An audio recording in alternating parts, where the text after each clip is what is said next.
রাত্রিটা গভীর হয়, অন্ধকার তত জীবন্ত হয়ে ওঠে, আর সেই অন্ধকারে লুকিয়ে থাকে এমন কিছু যা আপনি কখনো কল্পনাও করেননি। আপনি কি প্রস্তুত সত্যিকারের ভয় অনুভব করতে? আসসালামু আলাইকুম, ওয়েলকাম টু ফেমিয়ান হরর টেলার। এখানে প্রতিটি গল্প আপনার মনের ভিতর বয়ে ঢুকিয়ে দিবে, আর প্রতিটি শব্দ আপনাকে নিয়ে যাবে অজানা এক দুনিয়ায়। স্বাগতম সবাইকে পেনিয়ান হরর টেলার ইউটিউব চ্যানেল। তো চলুন আর সময় নষ্ট না করে আজকের এপিসোড শুরু করা যাক। আজকে আমাদের কাছে ফেনী থেকে এক ভাইয়ের অডিও রেকর্ড এসেছেন। আপনারা যারা চান আপনাদের সাথে ঘটে যাওয়া ঘটনা আমরা এখানে পড়ে শোনাই, বা আপনি চাইলে অডিও রেকর্ড করে পাঠাতে পারেন, তাদের জন্য ইমেল fenianhorrorteller@gmail.com এই ইমেলে আপনারা পাঠিয়ে দেন ভয়ঙ্কর সত্য ঘটনা, যা পরবর্তীতে আমরা পড়ে শোনাবো। আপনি চাইলে অডিও রেকর্ড করে পাঠাতে পারেন, যেটা পরবর্তীতে সরাসরি এখানে প্রচার করা হবে। আসসালামু আলাইকুম জাহিদ ভাই। আশা করি আল্লাহর রহমতে আপনি এবং ফেনিয়ান হরর টেলারের সকল লিসেনার ভালো এবং সুস্থ আছেন। আমি সুজন চন্দনা, ফেনী সদর উপজেলায় ১ নং শস্যদী ইউনিয়নের কোনো এক গ্রামে। ঘটনাটি শুরু করার আগে আমি বলতে চাইছি, আমার পড়ালেখার জীবন শুরু হয় মাদ্রাসা থেকে। আমি মাদ্রাসায় ক্লাস 4 পাশ করি। স্কুলে ক্লাস 4-এ পুনরায় ভর্তি হই আমাদের পাশের গ্রামে। স্কুলে ভর্তি হওয়ার কয়েক মাসের মধ্যে নতুন কিছু বন্ধু হয় আমার। তার মধ্যে শুভ ছিল আমার সবচেয়ে ঘনিষ্ঠ বন্ধু। যদিও ধর্মের দিক থেকে সে হিন্দুর ধর্মাবলম্বী আর আমি মুসলিম ধর্মাবলম্বী, কিন্তু তারপরে আমাদের বন্ধুত্বের কোনো সমস্যা হয়নি। আমরা সবসময় একসাথে থাকতাম, যে কোনো জায়গায় একসাথে যেতাম, যে কোনো কাজ একসাথে করতাম। ওর সাথে আমার বন্ধুত্ব দীর্ঘ ৬-৭ মাস হয়ে গেছে। এর মধ্যে আমি ওর বাড়িতে কয়েকবার গিয়েছি। ও ওর নানুর বাড়িতে ওর মামি ওর মামার সাথেও থাকতো, ওদের বাড়িতে কাজ করতো, এবং অন্য সময় স্কুলে পড়ালেখা করত। ঘটনাটি ঘটেছিল আমার ওর সাথে বন্ধুত্ব হওয়ার প্রায় বছর খানিক পরে। তখন আমি ৫ম শ্রেণীতে উত্তীর্ণ হয়েছি, ও আমার সাথে ৫ম শ্রেণীতে উত্তীর্ণ হয়েছে। এর মধ্যে কিছুদিন দেখি ও স্কুলে আসে না। পরে আমি খোঁজ খবর নিয়ে দেখি ওর মামি নাকি অনেক অসুস্থ, এই জন্য ও স্কুলে আসতে পারতেছে না। পরবর্তীতে আমি একদিন ঠিক করেছি ওর সাথে যাবো, ওর বাড়িতে দেখা করবো। দুর্ভাগ্যবশত আমি যেদিন যাই ওই দিন পরেই ওর মামি মারা যান। যেহেতু ও হিন্দু ধর্মাবলম্বী, তার বিভিন্ন ধরনের রীতির রেওয়াজ অনুযায়ী ওদের বাড়ির পিছনে একটা বড় দিঘি আছে, পুরাতন। ওই দিঘির পাড়ের ওই পাশে একটা বড় বট গাছ আছে। ওইটাকে ওরা শ্মশান হিসেবেই, ওইখানে যত হিন্দু মারা যায় সবাইকে ওইখানে দাহ করে ওরা। তো সেই অনুযায়ী ওর মামিকে ওইখানে নিয়ে যাওয়া হয় দাহ করার জন্য। আমি ওর সাথে ছিলাম।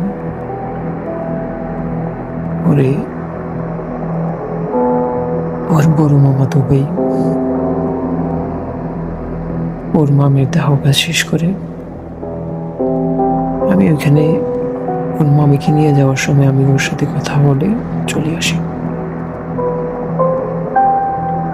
পরবর্তীতে ওদের ওর সকল রীতির রেওয়াজ শেষ করে পরের দিন আমি আমার বন্ধু শুভ, চন্দনা, ওকে কল করি, জিজ্ঞেস করি ওর কেমন আছে। তারপরে ও আমাকে বলে যে, বন্ধু, আমি অনেক একা হয়ে রয়েছি, তুই আমাদের এখানে আয়, আমার সাথে কিছুদিন থাক, তাহলে আমার কাছে একটু ভালো লাগবে। তুই জানিস আমি আমার নানুর বাড়িতে থাকি। আমার মামি আমাকে নিজের ছেলের মতো দেখতেন। উনি আমার মায়ের থেকে অনেক বেশি আদর করতো আমাকে। তুই কি আসতে পারবি? পরে আমি বলি যে সমস্যা নেই, আমি আসতে পারবো, কিন্তু হয়তো ওইখানে থাকতে পারবো না, কারণ জানিসই তো আমাদের দুজনের ধর্ম ভিন্ন। তো আমি যদি তোদের ওইখানে থাকি ওটা অনেক ঝামেলা হবে। তো পরে ও বললো যে সমস্যা নেই, তুই রাতে থাকা লাগবে না,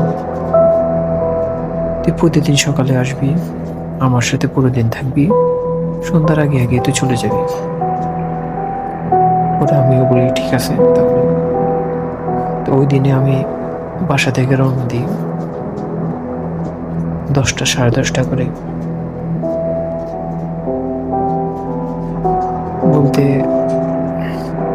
ওদের বাসায় পৌঁছতে আমার 20 থেকে 25 মিনিট লাগে। পরে ওদের এখানে পৌঁছাই। পরে দেখি যে ওর মামা বড় একটা থালায় করে যত ধরনের ফল, ফলাদি, মিষ্টি, দই আছে সবগুলো সাজিয়ে কই যেন নিয়ে যাচ্ছে। তো আমি ওকে জিজ্ঞেস করলাম, তো মামা এগুলো কোথায় নিয়ে নিচ্ছে? আমার কথা শুনে ও বলে, এগুলো সব মামিকে যে জায়গায় দাহ করেছে ওইখানে ওই বট গাছের নিচে রাখবে। তা আমি বললাম যে কেন, ওই বট গাছের নিচে কেন রাখবে? ও বলে যে এটা আমাদের ধর্মের রীতিনীতি, এটা সবাইকে মানতে হবে। তো আমি বলি যে খাবারগুলো দিবে, খাবারগুলো নষ্ট হয়ে যাবে না? ও বলে যে খাবার এগুলো নষ্ট হবে কেন, এগুলো তো খেয়ে নেবে। তো আমি বলি কে খেয়ে নেবে? বলি আমার যে মামি মারা গেছে তার আত্মা এসে খেয়ে নেবে। কি বলিস? যে মারা গেছে তার আত্মা কিভাবে খাবার খাবে? আরে না, খেয়ে নিবে ও বলে। পরে আমি আর কিছু বলিনি, ওর মামা চলে গেল। তাই বলি চল আমরা দুজনে যাই। তো আমি শুভ দুইজনে ওর মামার পিছনে গিয়েছি। যাওয়ার পরে দেখি ওর মামিকে যেখানে দাহ করা হয়েছে ওইখানে কিছুক্ষণ দাঁড়িয়ে ওর মামা কি যেন বিড়বিড় করলো। পরবর্তীতে ওই বট গাছটার নিচে সকল খাবার, সকল ফল ফলাদি, দই, মিষ্টি সব সাজিয়ে রেখে চলে আসছে। আমাদের ওর মামা বলে চলে আসো। বলি না, আমরা কিছুক্ষণ থাকি, না বলে না এখন এখানে থাকা যাবে না। একটা কথা বলি, আমার বন্ধু শুভ ও দইয়ের প্রতি খুব আকর্ষণ ছিল। ও দইয়ের জন্য এক কথায় পাগল ছিল। তো ওর মামের দাহর ওইখানে যে দইটা দিয়েছিল এটা কুমিল্লা থেকে নিয়ে আসা হয়েছিল। অনেক সুস্বাদু একটা দই। ও ওটা দেখি আর আসতে চাইছিল না, ও চাইতেছিল ওইখানে থেকে ওই মামা চলে গেল, এগুলো খেয়ে নেবে। তার মামাও নাচর বান্ধব, সে আমাদেরকে এখানে রেখে যাবে না। পরবর্তীতে আর কি করার, তার মামার সাথে আমরা সবাই চলে গেলাম। বাড়িতে যাওয়ার পরে শুভ বললো যে, বন্ধু তুই জানিস যে আমার দইয়ের প্রতি অনেক আকর্ষণ, আমি দই দেখলে যেখানে যদি দই দেখি, দই না খাওয়া পর্যন্ত আমার আর তর্স হয় না। চল আমরা দুজন না হলে ওইখানে যে দই করে খাই। কি বলিস, তুই না বললি তোর মহমিজাত তার সেগুলো খাবে? বড় দূর চাই, এটা তো কথার কথা বলছি। মরে যাওয়া মানুষের আত্মা কিভাবে আসে? আমি বলি, দেখ বন্ধু, ওইখানে গেলে ঘুরে কোনো বিপদ হবে না তো? বলে, আরে না, কিসের বিপদ? আমরা দুইজন আছি না, একজন থাকলে না বা একটু ভয় পেত। আমরা দুজন আছি, কোনো সমস্যা হবে না, তুই চল। আমি বলি, না, তুই তুই দই খাবি, তুই যা, আমি যাবো না। ও বলে, না আয়। ওইখানে ওই মিষ্টিগুলো দেখছিস? ওই মিষ্টিগুলো একদম ওই 1 নম্বর অরিজিনাল মিষ্টি। একটা খেলে ওরা স্বর্গে চলে যাবে। না, আমি খাবো না, আমি স্বর্গেও যাবো না, তুই যা। তারপরে ও আমাকে অনেক কাকুতি মিনতি করে পরে বলে, চল, আমার সাথে যেতেই হবে। তো পরবর্তীতে আর কি করার, ওরা এত জোরাজুরিতে আমি না গিয়ে পারলাম না। তখন আমি বললাম যে, কখন যাবি? এখন এখন গেলে তো এখন লোক থাকবে, যাবি কিভাবে? বলছে, না, সন্ধ্যার একটু পরে যখন চারিদিকে মাগরিবের আজান দিবে, তখন সবাই যার যার ঘরে ঢুকে যাবে। তখন আর এই বট গাছের ওইদিকে কেউ থাকবে না। তখন আমরা দুজন টিপ টিপ করে এখানে এসে দইয়ের মিষ্টিগুলো খেয়ে পেকে যাব। তো যে কথা সেই কাজ। পরে আমরা যখন দুজন ঘোরাঘুরি করে আশেপাশে ঘোরাঘুরি করে ওই দিকে থেকে নেমে দিলছড়ি, কয়েক ঘন্টা পরে চারিদিকে সন্ধ্যার কালো অন্ধকার নেমে আসে। চারিদিকে আজানের ধ্বনি ধ্বনিত হয়। পরবর্তীতে ও বলে, চল, এখনই সময়। আমার মন ছাই দিচ্ছিল না।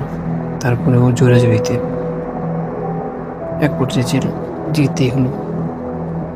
ও আগে আগে, আমি ওর পিছে পিছে যাচ্ছি।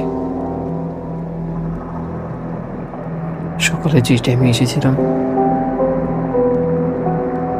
যে জায়গাটা এত নিরিবিলি, এত সুন্দর, মনোরম, চারিদিকে বাতাস, ওই জায়গাটা এখন যেন পুরো অন্ধকার নেমে এসেছে। মাত্র মাগরিবের আজান দিয়েছে, এতটা অন্ধকার হওয়ার কোনো কথা না, কিন্তু ওই জায়গাটা যেন একবারে পুরো পৃথিবী থেকে বাইরের একটা অন্ধকার জায়গা। আমরা একজন আরেকজনকেও দেখতে পাচ্ছি না। আমি ওরা এক পা পিছিয়ে ছিলাম, তারপরে যেন আমি ওকে দেখতে পাচ্ছি না, ও আমাকে দেখতে পাচ্ছে না। আমরা দুজন হাত ধরে ধরে এগিয়ে গেলাম। আমি ওকে বারবার বলছি, বন্ধু চল, আমার কিছু ঠিক লাগছে না। বলে, না, আরে তুই সুন্দর সুন্দর বই পাচ্ছিস, দেখবি কিছু হবে না, তুই চল আমার সাথে। তো কি করার আমার, বলে ওর পিছু পিছু আমি চলা শুরু করলাম। যেতে যেতে যেতে যেতে আর যেন পথে শেষ হচ্ছে না। যে জায়গায় মাত্র 2 মিনিট, দিঘি থেকে 2 মিনিটের পথ, আমরা দীর্ঘ 8 ঘন্টার মতো চলছি, কিন্তু পথে শেষ হচ্ছে না। আমি বললাম, শুভকে বললাম, দেখ বন্ধু, আমার কিছু ঠিক লাগছে না, এত দূরের তো পথ না এটা। ও আমাকে বলতে চাইছে না, তারপরে ও যেহেতু আমার হাতটা ধরে রেখেছে, আমি অনুভব করছি ওর পুরো শরীর কাঁপছে ভয়ে, কিন্তু আমাকে প্রকাশ করছে না। তারপরে আমি বললাম, বন্ধু চল, এখানে আর থাকা যাবে না, চল।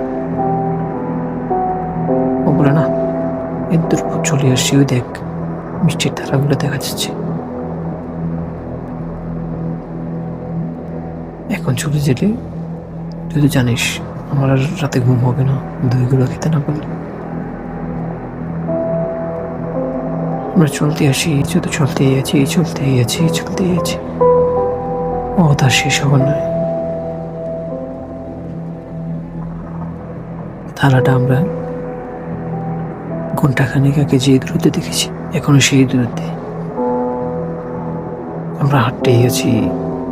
2 মিনিটের পথ মনে হয় আমরা 2 ঘন্টা পর্যন্ত হাঁটছি, তাও আমরা ওখানে পৌঁছাতে পারছি না। পরবর্তীতে আমি ক্লান্ত হয়ে ওখানে বসে পড়লাম। আমি বললাম, তুই যা, আমি যাব না। তখন শুভ থমকে যায়, দাঁড়িয়ে উৎসাহের দিকে তাকায়, দেখে যে আমরা ওই জায়গায় আছি যখন মাগরিব আযান দিয়েছিল। আমরা যখন সেই দিক দিয়ে দিঘির পাড়ে যাচ্ছিলাম, ওইখানেই আমরা দাঁড়িয়েছি। এর মাঝে দেখি যে চারদিক থেকে ইশারার আযানের ধ্বনি ধ্বনিত হচ্ছে। আমরা দুজনেই অবাক। আমরা এখান থেকে এই পথগুলো পার হতে পারিনি, 2 মিনিটের পথ, আর এখনই শুনছি ইশারার আযান দিয়ে দিচ্ছে।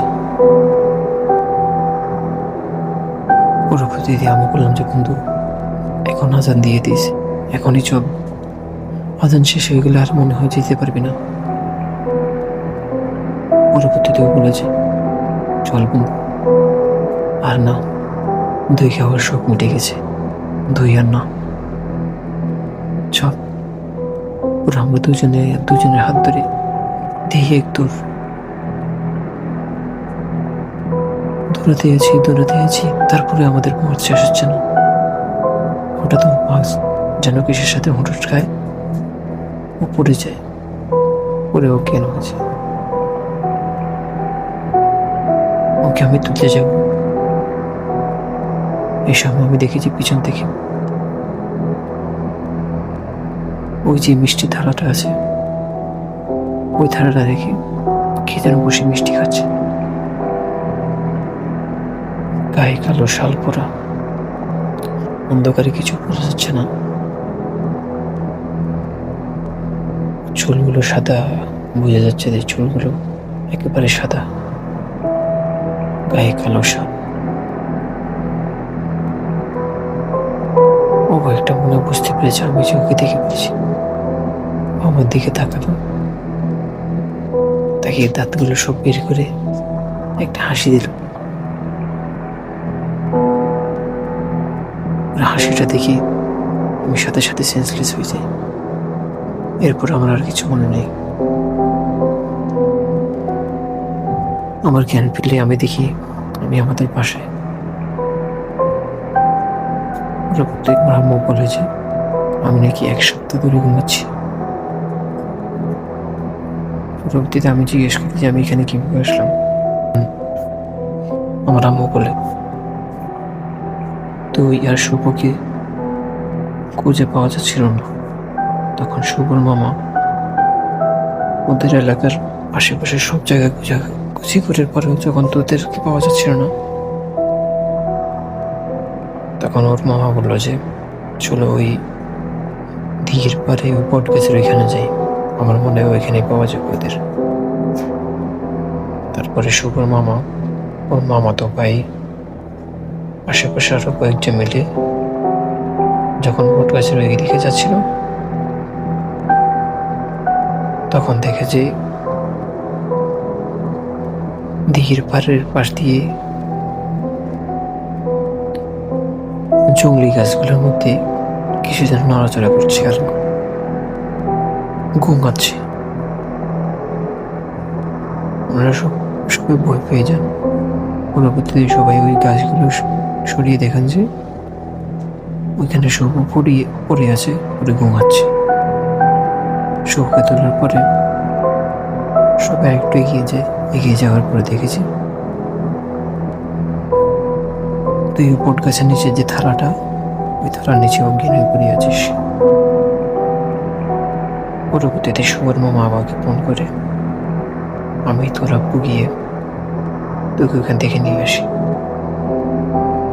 পরবর্তীতে মাদ্রাসার হুজুরকে নিয়ে আসি, হুজুর তোকে জারপুক করে যায়, পানি দিয়ে যায়। বলে যে প্রতিদিন তোকে পানিগুলো ছিটিয়ে দিতে। আমরা নিয়মিত তোকে পানিগুলো ছিটিয়ে দিচ্ছিলাম আর চামচ কেটে কেটে পানিগুলো খাওয়াচ্ছিল। আজকে 1 সপ্তাহ পর তোর জ্ঞান ফিরেছে। এর কিছুক্ষণ পরই আমাদের মসজিদের যিনি আমাদের বড় হুজুর ছিলেন উনি আসেন। আসার পর আমাকে বলেন যে তুমি কেন গেছিলে ওইখানে। আমি বললাম যে জোর করলো তাই ওর সাথে গিয়েছি। বড় হুজুর বলেন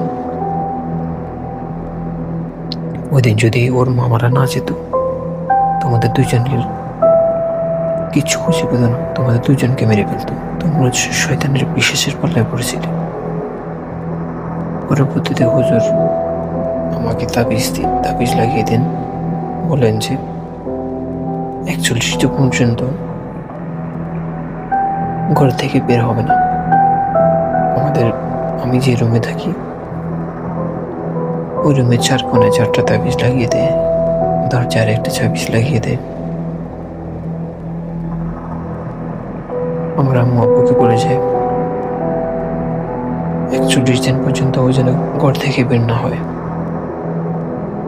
খাওয়া দাওয়া, টয়লেট, গোসল সব যেন এই রুমের ভিতরে হয়। এই রুম থেকে যদি 41 দিনের আগে যদি বের হয় তাহলে আর আমার পক্ষে কিছু করা সম্ভব না। পরবর্তীতে আর কি করার, 41 দিন আমি এখানে এই রুমে বন্দি অবস্থায় কাটাই।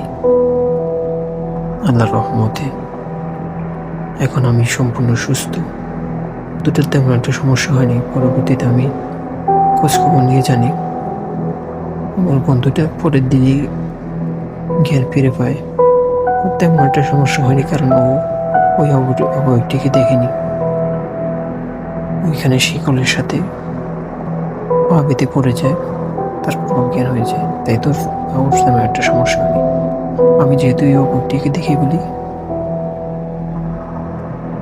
তাই আমার সব কিছু নিয়েছিল। এই ছিল আমার ঘটনা। আশা করি আপনার এবং লিসেনদারদের ভালো লেগেছে। যদি ভালো না লাগে ক্ষমার দৃষ্টিতে দেখবেন।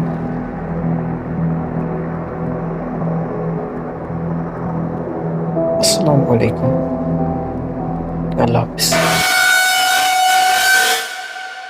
তো আজকের জন্য এতটুকুই। পরবর্তী আবার দেখা হবে ইনশাআল্লাহ। আসসালামু আলাইকুম, আল্লাহ হাফিজ।